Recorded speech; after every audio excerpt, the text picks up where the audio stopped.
Today we're going to be talking about why I can't stand this particular type of gun for everyday carry. How's it going, guys, and welcome to another episode of Coffee Talk. My name is Chad and this is the Hopeful Homestead. You're out here right now with me at my little campsite next to my tiny cabin on wheels that I've got parked out here on what we're calling the Hopeful Homestead, our 21-acre property that we're going to be building our forever home on here over the next 12 months. In this series of videos, I like to sit out here with a cup of coffee and think that I'm talking to all the husbands and dads out there about all the difficult things in life. And once again, we're talking about firearms. Specifically, this particular type of gun that I used to carry every day as what I carried as a pocket carry gun is honestly probably one of the worst guns I've ever owned. And I still have it because I don't think I could even get anything for it, trying to trade it off. It's the type of gun that drove me to my love of revolvers. Good coffee as always. But without any further ado, the gun I'm talking about is a Ruger LCP, more specifically a micro semi-auto pistol. A little semi-auto pocket pistol. Take the mag out here, as you can see, took the mag out. It is clear. But as you can see, I had, this is what I got when one of the guns I tried out when I first started carrying guns, because everybody said, oh, pocket, because I knew I wanted to pocket carry. I hate in the waistband carry for concealed carry. It's just not comfortable for me. Here in South Florida, the vast majority of the year, it's way too hot to be comfortably carrying in the waistband.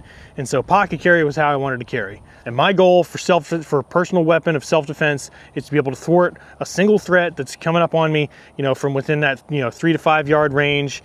And, I don't care about having enough ammo capacity to take down a mass shooter, from far away. That's not what I'm trying to accomplish with my everyday carry gun. I'm trying to accomplish being able to protect myself and my family against a threat that is a most likely scenario to encounter. And so I wanted to pocket carry, and everybody was raving about these micro semi-auto pocket pistols online. And so I bought into it and thought, you know what, I'm gonna try that out. And at first I got a Ruger Max 9. I tried that out and I couldn't hit the broadside of a barn with it, and I felt like it was too heavy of a gun to keep in my pocket comfortably, and it jammed all the time. So I thought, you know what, maybe if I go smaller, if I go to a single stack mag instead of the double stack that that is out there that gives you more ammo capacity, I thought maybe that'll reduce the frequency of jams. I went for the original Ruger LCP because it was even more compact. I had this little Viridian light on it that was pretty nifty, I thought. I was excited to carry it. It was slim. It was much slimmer than the Max 9. And I thought, this is gonna fit in my pocket and just be like something I don't even notice. Super lightweight. And then I took it to the range, and even worse than the Max 9, I could be standing 5 feet from a target and put, I think this can hold 7 rounds, and put all 7 rounds on target, and more often than not miss every single shot and maybe hit one. And that's just ridiculous. I'm a good shot with other types of guns. It's not about limp wristing or any of that crap, so don't give me that. This is just a terrible form factor. You got a small sight radius, it's poor sights, and this gun just doesn't shoot well, and it's impossible to actually aim. And so between the Ruger Max 9, this Ruger LCP, I tried out a Kimber Micro 9 once, and I didn't mind that one so much. As far as a semi-auto pocket pistol goes, that one was the best of the bunch that I tried out. But even still, the hit rate for accuracy per mag was still lower than what I could get out of a revolver. Even a snub-nose revolver is way more accurate to me.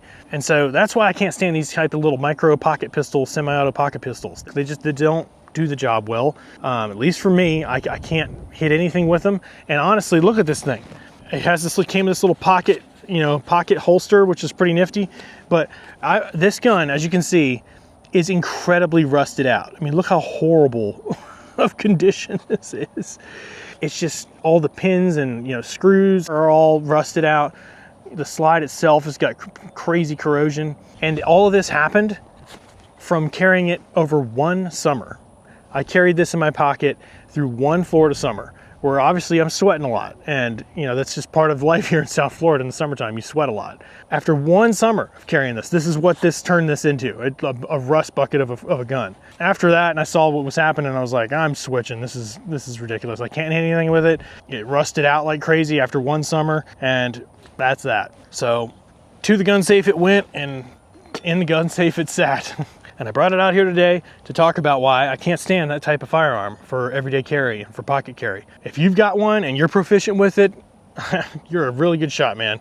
Maybe you got a particular one that's actually decent, but you know, I went through enough of these little micro semi-auto pocket pistols, and you know, after 3 of them, I just didn't enjoy them. And you gotta, and part of the lesson of what I wanted to talk about in this video is that you gotta just stick with your gut when you try something out, and know that it doesn't matter what everybody's saying about a particular type of gun or how much ammo capacity you need, or you know, it needs to be semi-auto, all this different stuff.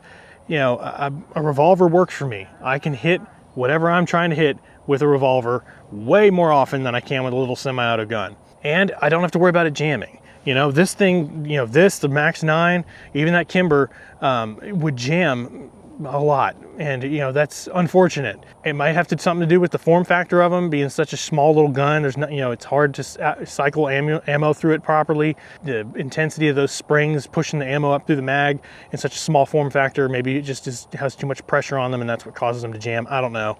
All I know is that in actual practice of trying to use these, even though everybody online says they're great, it was junk for me. You know, I couldn't handle it. I did not have confidence in being able to defend myself or my family if I had to with that type of gun. And so revolvers it is for me. Snub nose pocket revolvers and big old revolvers on my hip when I'm out here on the property.